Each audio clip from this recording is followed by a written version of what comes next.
자, 룻기의 핵심 키워드는 헤세드라는 말하고 구원이란 말입니다. 구속, redemption. 자, 나중에 이제 잠시 후, 그 다음 주 가면 이제 이 구속이라는 개념을 우리가 헤세드와 연결해서 보려고 합니다. 자, 폭망한 이민 생활에서 나오미는 나자빠지지 않고 하나님을 바라보고 돌이키는 삶에 하나님께서 우리에게 말씀하는 거죠. 어떤 은혜가 있는지 잘 보라는 것입니다. 폭망한 사람도 돌았으면 하나님이 예배하신 넉넉한 은혜가 있다라는 것입니다. 선물을 뒤집어 쓰고서도 하나님을 인정하고 베들레헴으로 돌아오는 나오미와 룻에게 하나님이 예비하신 은혜로 풍성한 삶을 새롭게 허락하신다는 것입니다. 나오미와 룻이 귀향을 합니다. 베들레헴으로 돌아옵니다. 몰골이 말이 아닙니다. 사람들은 나오미의 모습을 보고서 떠들어댑니다. 사람들의 관심은 때로는 사랑에서 나오는 것이 아니라 그냥 뭐라고 할까요? 호기심입니다. 관심이 사랑에서 나오는 것이 아니라 호기심일 때가 있습니다. 그냥 궁금해서 just because. 자, 우리의 마음을 이 호기심은 다치게 합니다.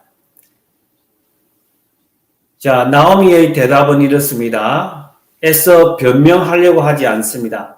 그냥 숨기지 않고 자신의 모습을 이민 생활의 결과를 그냥 그대로 표현합니다. 하나님이 나에게 단물 대신에 선물을 부어주셨고 너희들이 보는 그대로다라는 것입니다. 고통을 토해내는 영성입니다. 자, 하나님께 우리가 드릴 수 있는 가장 귀한 선물이 뭐냐? 우리의 탄식이요, 우리의 고통을 숨김없이 하나님께 올려드리는 것이 우리가 하나님께 드릴 수 있는 가장 귀한 선물이라는 사실입니다.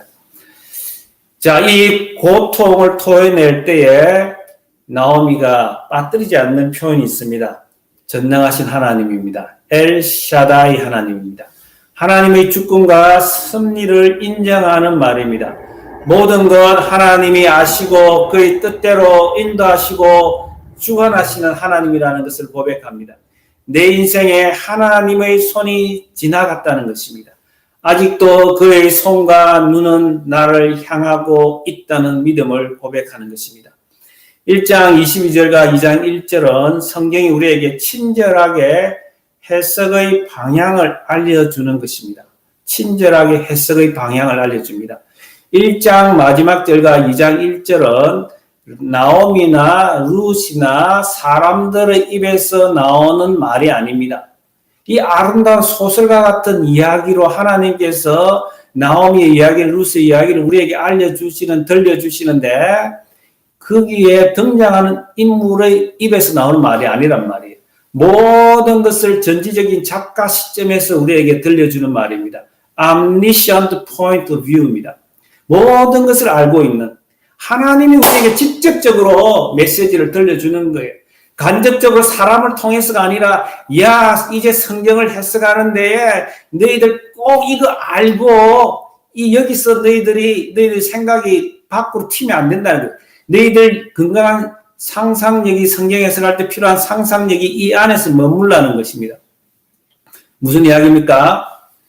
1장 22절과 2장 1절을 제가 한번 읽어보겠습니다. 나오미가 모압 지방에서 그의 며느리 모압 여인 룻과 함께 돌아왔는데 그들이 보리 추수 시작할 때 베들레헴에 이르렀더라. 나오미의 남편 엘리멜렉이 친족으로 유력한 자가 있으니 그 이름은 보아스더라.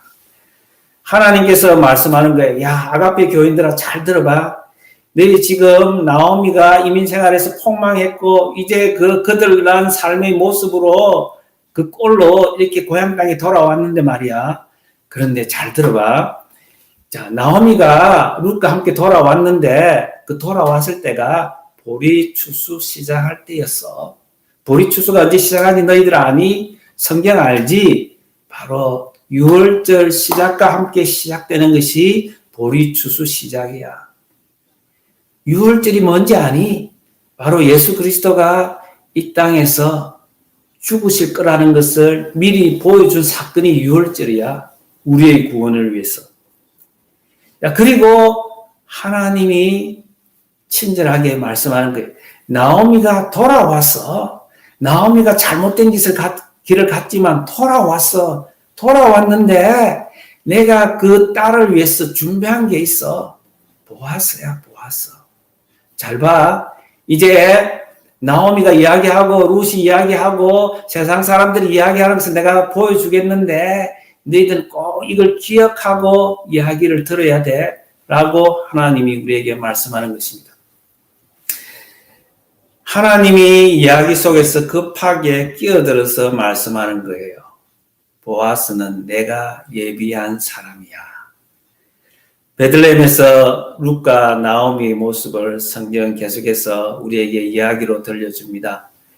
둘이가 이제 장판을 끌고 나자빠져서 방바닥 끌고 있는 그런 모습이 아닙니다. 이제는 룻이 주도권을 쥡니다. 어머니, 제가 이삭 죽기하러 나갔다 오겠습니다. 그렇게 하니까 나오미는 그래, 그게 좋겠다라고 서로를 인정하고 서로를 사랑하는 선대하는 모습이 잘 드러나고 있습니다. 여러분, 이삭 죽기가 뭔가 잘 알잖아요. 구약에 보면은 하나님의 율법이 우리에게 가르쳐 주시는 하나님의 마음입니다. 자, 너희들이 추수할 때에 떨어뜨린 곡식은 절대로 죽지 말라는 거예요. 가난한 사람이 있다. 나그네가 있고 고아가 있고 과부가 있다.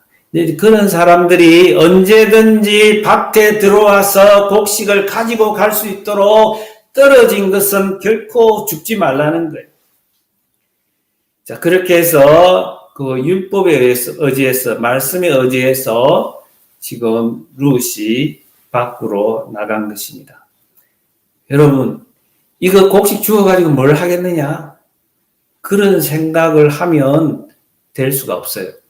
여러분, 믿음의 사람은 말씀을 붙들고 그것이 아무리 작은 것 같다 할지라도, 하찮은 일 같다 할지라도 그 작은 일에 충성하는 자의 모습으로 나타납니다.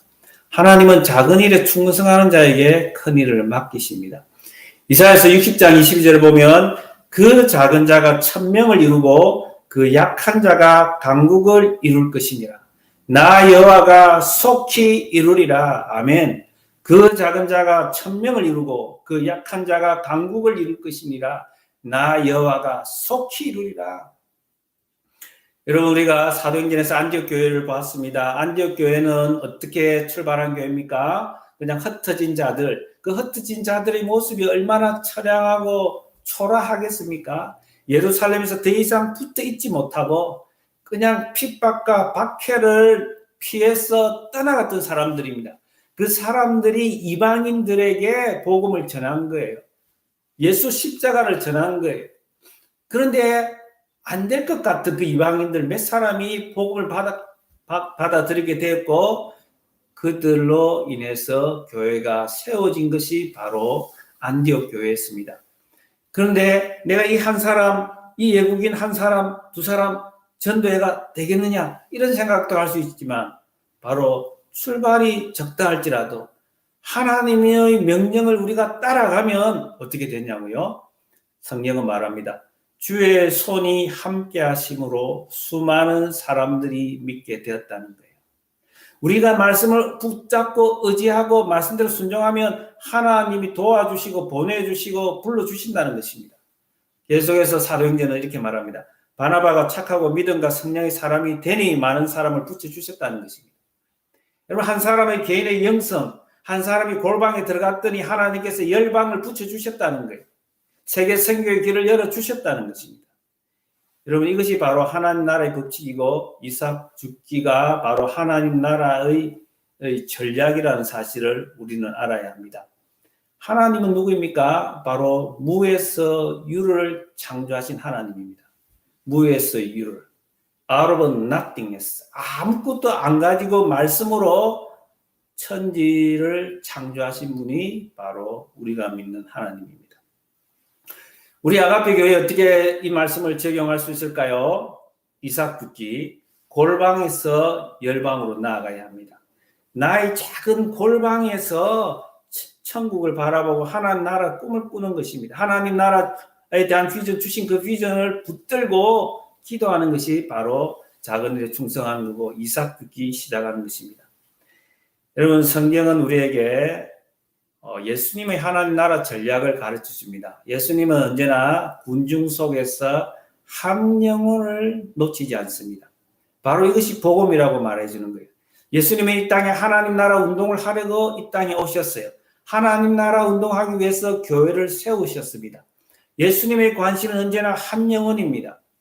여러분 군중 속에서 하는 예수님은 한 사람을 찾아갔어요. 니고데모를 만나주시고 수가성 여인을 만나주시고 베데스다 연못에서 38년 된 병자를 만나주시고 특별히 여러분 복음서에 보면은 그 많고 많은 무리들이 에워싸는데도 불구하고 혈육적 여인을 만나주시고 해당장 야이로의 딸을 찾아가서 이렇게 세워주시고 바다를 건너서 그라사 강인을 미친 사람을 만나러 가시고 귀신 들린 사람을 만나러 가고 이렇게 하나님은 예수님은 많고 많은 사람 중에서 한 사람 여러분 한 사람 해가지고 뭘 하겠느냐는 거죠. 많은 사람을 한꺼번에 어떻게 찾아가서 그들을 뒤집어 놔야 되는데 그러나 예수님의 방식은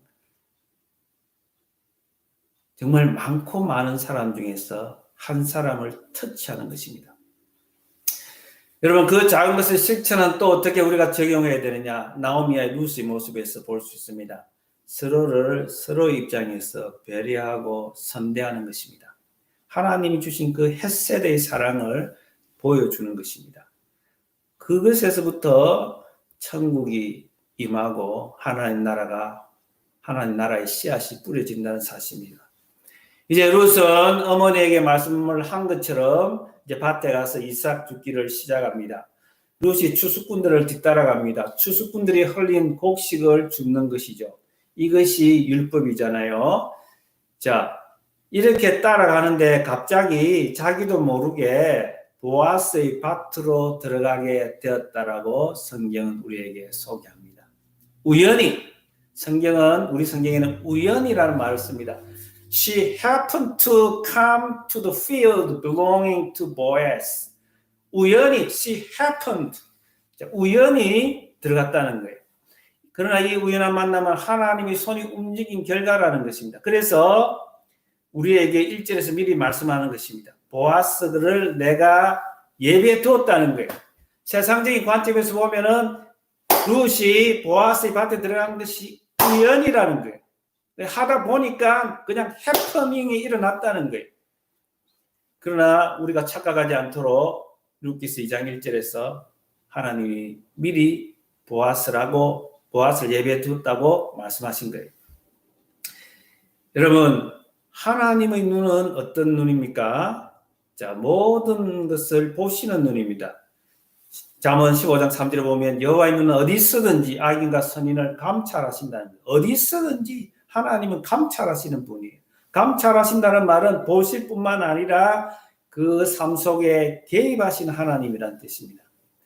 여러분 보아스는 룻이 우연히 그 밭에 들어갔는데 마침이라고 우리 성경은 소개하고 있습니다. 마침 just then 바로 그때에 보아스가 자기 밭에 들어오게 되었다라는 것입니다. 너무도 우연한 만남입니다. coincidence처럼 보입니다. 그러나 성경은 그것이 coincidence가 아니라 하나님의 개입이요 하나님의 간섭이라고 말합니다. 여러분 원어 성경을 가장 잘 직역한 성경 중에 ESV나 NASB라는 성경이 있습니다. 거기에 보면은 이 마침이란 말을 어떻게 이야기하냐면은 behold라고 번역합니다. 자, 히브리어에서도 보라라는 뜻입니다. 무슨 말이냐? 자, 보아라. 깜짝 놀라겠지. 야, 지금 룻이 밭에 들어갔는데 보아라. 보아스가 들어왔다. 밭 주인인 보아스가 이 자리에 룻이 있는 자리에 그때 들어오게 되었다. 놓치면 안 된다는 거예요. 여러분 우리가 성경을 보면은 하나님이 계속해서 반복해서 자기의 생각과 뜻을 드러내는 동사들이 있습니다. 그 중에 하나가 이 보다라는 말입니다. 야, 보아라. 내가 본 것처럼 너도 보아라. 세례 요한이 말합니다. 보라. 세상 죄를 지어가는 어린 양을 보라. 보라. 보아야 된다는 거예요. 여러분, 세상의 눈은 그렇다 하더라도 인간의 관점에서는 정말 인간의 관점, 세상의 눈은 우연이고 마침이고 그렇습니다. 그러나 이 우연은 하나님 입장에서 보면은 필연 중에 필연이라고 그렇게 만들어 놨다고. 세상이 볼 때는 인과관계, cause and effect가 성립이 안 되지만은 하나님의 입장에서 눈으로 보면은 인과관계가 딱 맞아 떨어진다는 것입니다. 여러분, 룻은 정말 삶이 거듭나고 꿈이었고 꿈이 깨어진 그런 상황이었지만은 바로 하나님이 예비하신 유력자 보아스를 만나게 되었습니다. 저는 여러분이 우리 모두가 이 땅에 살면서 하나님이 예비하신 그 만남을 누릴 수 있기를 축복합니다. 하나님의 은혜로 만나는 사건이 있기를 바랍니다. 여러분, 하나님이 우리의 삶 속에 개입하고 손을 집어넣으시고 간섭하신다고 믿는 신앙이 뭐냐? 바로 섭리신앙입니다. 섭리, 프라비런스. 우리가 로드 아일랜드 가면은 프라비런스라는 도시가 있습니다. 섭리란 뜻입니다. 우리가 지난번에 하이델베르크 캐티즘에서 섭리에 대해서 배웠습니다. 하이델베르크에서는 어떻게 섭리를 요약 정리합니까? 자, 제가 한번 읽습니다. 섭리란 하나님의 전능하고 언제 어디나 미치는 능력으로 하나님께서 마치 자신의 손으로 하듯이 하늘과 땅과 모든 피조물을 여전히 보존하고 다스리는 것입니다. 그리하여 잎새와 풀, 비와 가뭄, 풍년과 흉년, 먹을 것과 마실 것, 건강과 질병, 부와 가난, 참으로 이 모든 것이 우연이 아니라 아버지와 같은 그의 손길로 우리에게 임합니다. 할렐루야. 요약을 하면 하나님은 전지전능하신 분인데 이 하나님께서 우주를 만드셨을 뿐만 아니라 하나님께서 여전히 upholding, 붙들고 계신다는 거예요. 하나님이 세상을 운행하고 계시다는 것입니다. 그래서 모든 것이 우연한 것이 없다는 거예요. 아버지와 같은 그의 손길로 fatherly hand, 정말 아버지와 같은 그 자상한 손길로 우리를 붙들고 우리의 인생을 고치고 치유하시고 구원하신다는 것입니다. 하이델베르크 캐테키즘은 그러면 이 섭리신앙을 우리가 알게 되었는데 이것을 통해서 우리에게 영적인 유익이 있다고 말을 하고 있습니다. 어떤 영적인 유익입니까? 우리는 이 섭리신앙을 통해서 어떠한 역경에서도 adversity, 역경에서도 인내하고 형통할 때 감사하며 또한 장래일에 대해서도 우리의 신실하신 하나님 아버지를 굳게 신뢰하여 어떠한 피조물이라도 우리를 하나님의 사랑에서 끊을 수 없으리란 확신입니다. 내가 망가지더라도 하나님께서 손을 집어넣으시고 내 인생을 고쳐주시는 분이라는 거예요. 모든 피조물이 완전히 하나님의 손 안에 있으므로 그의 뜻을 거슬러 일어나거나 되는 일이 하나도 없다는 것입니다.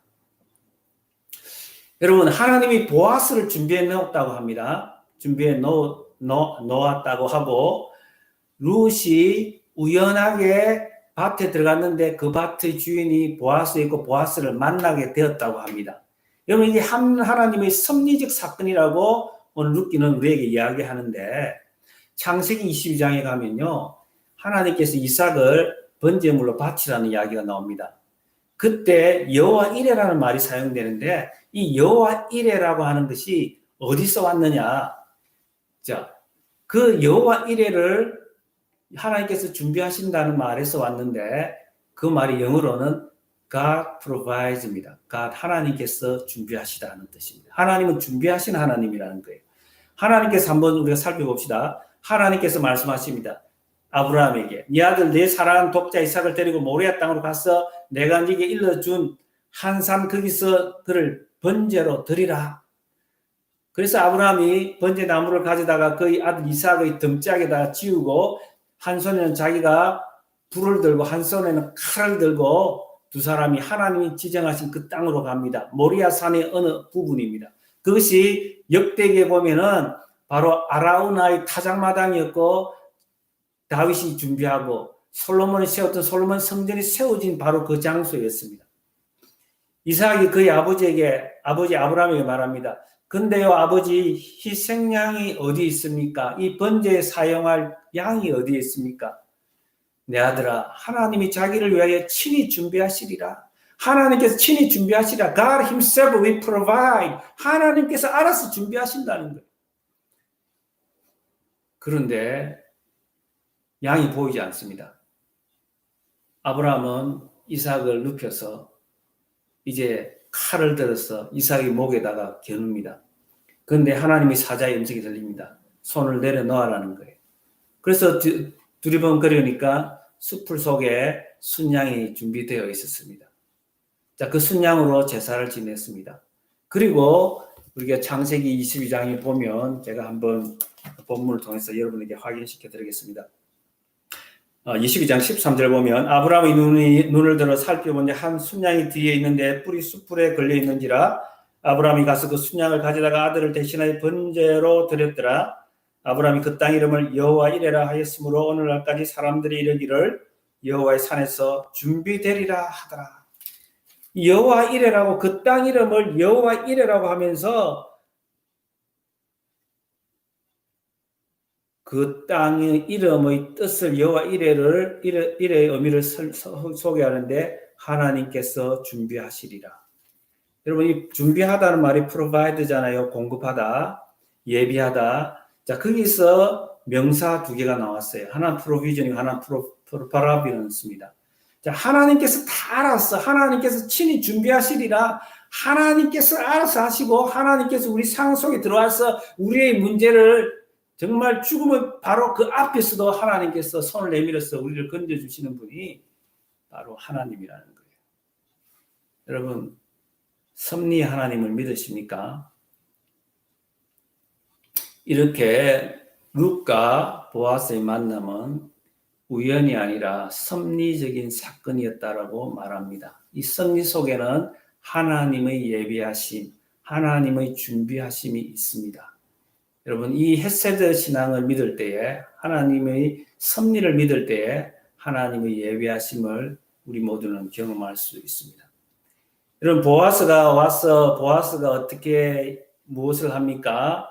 그 추수꾼들을 거느리고 있는 그 사환, 추수꾼들을 책임지고 있는 남자 사환에게 이렇게 말합니다. 먼저 인사를 합니다.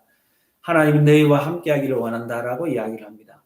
그러니까 그 사람들이 추수꾼들이 어떻게 이야기를 합니까? 당신에게 하나님께서 복을 주시기를 원한다라고 서로가 이렇게 아름다운 축복의 메시지를 전합니다. 여러분 여기에서 노사 관계를 볼 수 있어요. 아름다운 노사 관계가 어떻게 돼야 할지, 레이블 매니지먼트가 어떻게 가야 할지를 우리에게 보여주는 말입니다. 그리고 나서 보아스는 그 일꾼 대장에게 말을 합니다. 저기 저 여인은 누구인고? 저기 젊은 저 여인은 누구인고? 세상의 눈을 보면 그 여자는 모압 여인입니다. 그 사환의 대장이 이렇게 말합니다. 나오미와 함께 돌아온 그 모압 여인인데요. 모압 땅에서 온 모압 여인인데요. 라고 이야기를 합니다. 모압이란 말을 되풀이합니다. 별로 특별히 신경 안 써도 됩니다. 모압에서 온 사람입니다. 모압 여자라고요. 우리가 그토록 싫어하는 우리의 이스라엘 총회에 들어올 수 없다라고 하는 율법이 그렇게 말을 하는 정말 갈로 밖에 있는 그런 사람입니다. 세상의 눈, 편견과 고정관념이 고스란히 드러나고 있습니다. 세상은 외모로 세상을 봅니다. 여러분 한번 상상해 보세요. 이민생활에서 그들 낳고 정말 나오미와 함께 왔던 그 루스의 모습이 초라하기 짝이 없었을 거잖아요. 그런데 보아스는 달랐어요. 사람을 외모로 보지 않고 사람을 중심으로 보는 하나님의 사랑을 아는 사람이었고 하나님의 눈으로 보는 사람이었습니다.